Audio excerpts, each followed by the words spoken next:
Wanita tua itu berkata dengan serius, "Nenek mengerti bahwa ketika ibumu meninggal, kakekmu menemaniku menemui dokter di Amerika Serikat, dan kita tidak bisa melihatnya pergi untuk terakhir kalinya. Setiap kali aku memikirkannya beberapa tahun ini, aku merasa sangat malu dan bahkan lebih menyesal. Setelah meninggal dunia, kecuali saudarinya, dia hampir tidak merasakan kasih sayang keluarga, dan ayahnya tidak dapat diandalkan, jadi dia secara alami mengasingkan kerabat lainnya. Tapi dia tidak menyangka Nyonya Thomas masih malu karena tidak bisa pergi ke Hong Kong untuk menghadiri pemakaman ibunya. Hidungnya sakit, dan matanya tanpa sadar dipenuhi air mata. Meskipun lelaki tua dan perempuan tua dari keluarga Thomas tidak dapat menghadiri pemakaman ibunya saat itu, putra-putra dari keluarga Thomas bergegas mendekat. Untuk generasi muda, spesifikasi keluarga Thomas sudah sempurna. Memikirkan hal ini, dia juga merasa sedikit malu dan berkata kepada Nyonya Thomas, "Nenek, dia memiliki roh di surga, dan dia pasti tidak ingin kamu lari karena perselingkuhannya." Saat dia berkata, dia juga berkata dengan terus terang, "Sejak ibu meninggal, aku menjadi semakin kesepian tahun-tahun ini. Aku belum bisa melihatmu, dan aku jarang meneleponmu." Dia sedikit sedih, menepuk punggung tangannya, dan menghibur, "Oke, semuanya sudah berakhir. Saat kamu masuk kerja di Jakarta University, kamu harus sering datang ke rumah. Aku akan berada di sini bersama kakek selama ini." "Oke," Jemima setuju tanpa ragu, "aku pasti akan sering datang menemuimu."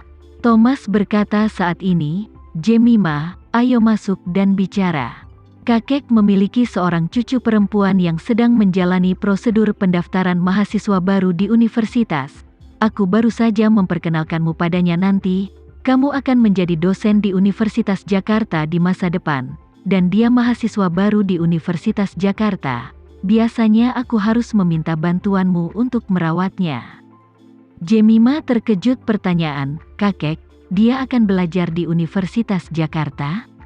"Ya." Thomas tersenyum dan berkata, "Kami berdua datang ke Jakarta kali ini tidak hanya untuk datang dan melihat-lihat, tapi juga untuk membantunya dengan prosedur penerimaan." "Yah, aku tidak menyangka kamu datang ke Jakarta untuk melamar pekerjaan di universitas yang sama, kebetulan sekali." Saat dia berbicara, Thomas melihat Isyana datang dari aula, dan berkata kepada Jemima sambil tersenyum, "Ini dia."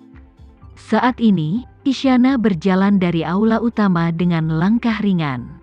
Saat Jemima melihat Isyana, hanya ada satu pikiran di benaknya, bagaimana bisa ada gadis cantik seperti itu?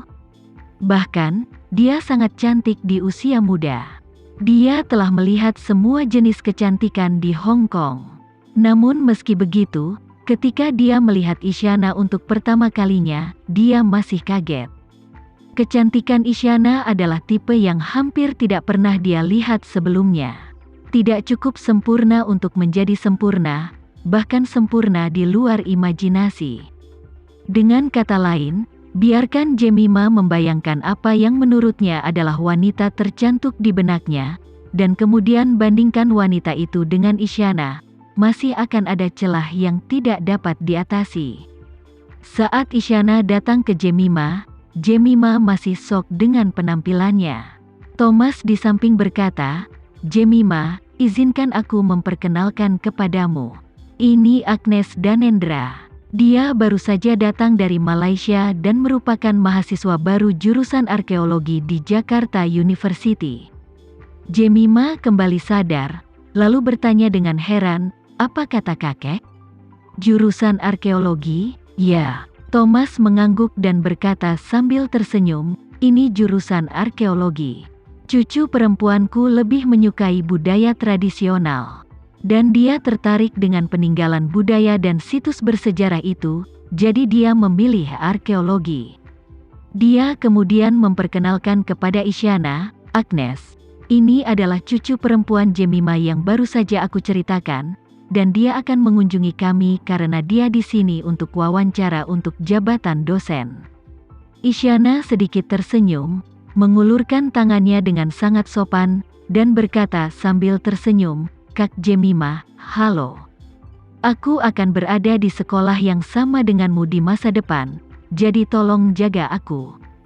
Jemimah juga dengan cepat mengulurkan tangannya untuk mengikuti menjabat tangannya, dan kemudian berkata dengan serius, "Tidak 100% yakin aku bisa diterima di universitas, tapi jangan khawatir, selama aku diterima, aku akan menjagamu dan membantu semampuku di masa depan." Isyana mengangguk dan bertanya sambil tersenyum, "Aku tidak tahu jurusan apa yang diajarkan Kak Jemimah di sekolah?" Jemimah berkata, "Aku mengambil jurusan Bahasa dan Sastra Indonesia dan Bahasa Indonesia Kuno." Isyana bertanya dengan rasa ingin tahu, "Bukankah kita akan mengambil kursus Bahasa Indonesia di departemen kita?" Jemimah menggelengkan kepalanya, "Aku benar-benar tidak yakin tentang ini, karena jurusan arkeologi pada umumnya adalah kategori sejarah, dan masuk akal bahwa harus ada kursus bahasa Indonesia tertentu, tapi spesifikasinya bergantung pada masing-masing sekolah dan pengaturan pengajaran khusus." Isyana berkata sambil tersenyum, "Akan lebih baik jika ada, dan aku akan mengikuti kursus Kak Jemimah sebelum waktu itu." Meski Jemimah tidak pandai berkomunikasi, menghadapi senyum gadis sempurna seperti Isyana, seluruh orang tiba-tiba menjadi lebih ceria, dan tersenyum bahagia. "Oke. Jika aku dipekerjakan, kau harus datang untuk mendukungku." Melihat keduanya bertemu dengan bahagia, Thomas mau tidak mau berkata dengan lega, "Jarang kalian berdua menjadi begitu spekulatif. Ayo masuk dan duduk dan berbicara perlahan." Keduanya langsung setuju, dan rombongan segera pindah ke ruang tamu. Di ruang tamu, setelah Jemimah dan Isyana duduk, Isyana bertanya dengan rasa ingin tahu, "Kak Jemimah, mengapa kau memilih untuk berkembang di Jakarta daripada di Hong Kong?" Jemimah tersenyum tipis. Serangkaian retorika yang dia katakan kepada Big Lely tidak lebih dari itu. Hong Kong terlalu cepat, dengan terlalu banyak orang dan terlalu sedikit lahan, dan sumber daya kota sangat terjepit. Perasaan keseluruhan adalah bahwa kehidupan di kota lebih rendah tetapi lebih nyaman. Isyana mengangguk setuju setelah mendengarkan, tetapi dia sama sekali tidak berpikir demikian di dalam hatinya. Dia merasa ucapan Jemimah terdengar benar pada pandangan pertama.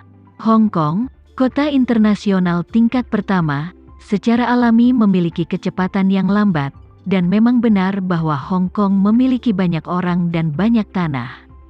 Banyak orang bekerja keras sepanjang hidup mereka dan tidak mampu membeli satu set rumah kecil seluas 40 meter persegi.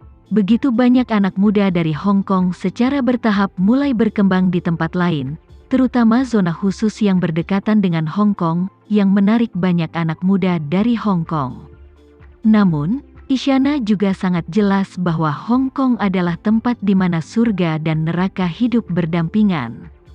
Di sana, adalah normal bagi keluarga miskin beranggotakan 6 atau 7 orang untuk masuk ke dalam ruangan seluas 10 meter persegi, dan beberapa orang bahkan tinggal di tempat yang bahkan tidak ada ruang untuk tempat tidur. Namun, juga di Hong Kong, orang kaya kelas atas bisa membangun rumah super mewah. Itu terlihat seperti istana di sisi Gunung Teluk, dan tinggal di flat mewah dengan ratusan ribu meter persegi di gedung pencakar langit. Selama beberapa dekade terakhir, Hong Kong telah menjadi surga bagi orang kaya. Keluarga Jemimah sangat kaya. Laju kemajuan Hong Kong, ukuran populasi, dan jumlah tanah hampir tidak ada hubungannya dengan dia. Alasannya seperti orang kaya raya yang menyatakan bahwa dia memutuskan untuk meninggalkan Amerika Serikat, karena hukum dan ketertiban yang buruk di Amerika Serikat dan sering terjadi penembakan. Sekilas, alasan ini sepertinya tidak menjadi masalah sama sekali. Tetapi jika dipikir-pikir lebih dalam, argumen ini tidak relevan baginya karena dia berasal dari keluarga kaya. Oleh karena itu, Isyana menyimpulkan bahwa pasti ada alasan lain atas kunjungan Jemimah ke Jakarta. Logika berpikir Isyana adalah bahwa rasionalitas harus diutamakan dalam segala hal, dan begitu hal ini bertentangan dengan akal sehat, pasti ada kata-kata, pasti ada setan ketika terjadi kesalahan. Selain itu, seperti halnya perkalian, semakin besar alas dan kelipatannya, semakin besar hasilnya secara alami, dan sebaliknya.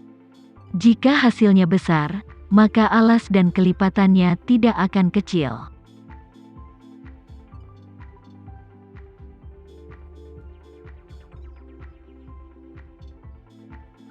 Sekian dulu ya video kali ini, kita lanjutkan lagi videonya di lain waktu. Oh iya, bagaimana menurut kalian? Semoga bisa sedikit menghibur kalian semua. Untuk teman-teman yang baru nonton, jangan lupa subscribe ya, hehehe. Dan kalau teman-teman ada yang ingin gabung langganan, bisa langsung gabung saja untuk dapat fitur yang menarik dan sedikit membantu Mimin. Terima kasih banyak sudah menonton, sampai jumpa lagi, bye.